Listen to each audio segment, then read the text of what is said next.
sinulok sa mga guys. Ito lang guys. Bigyan na natin siya guys kay wala tayo mabuhat.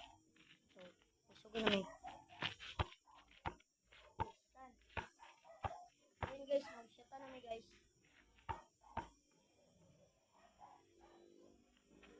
Ay, ang guys kay Jake Abula.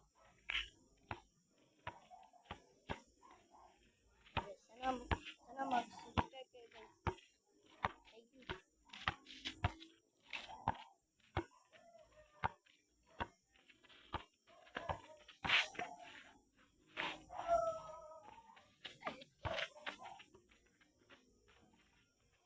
Guys,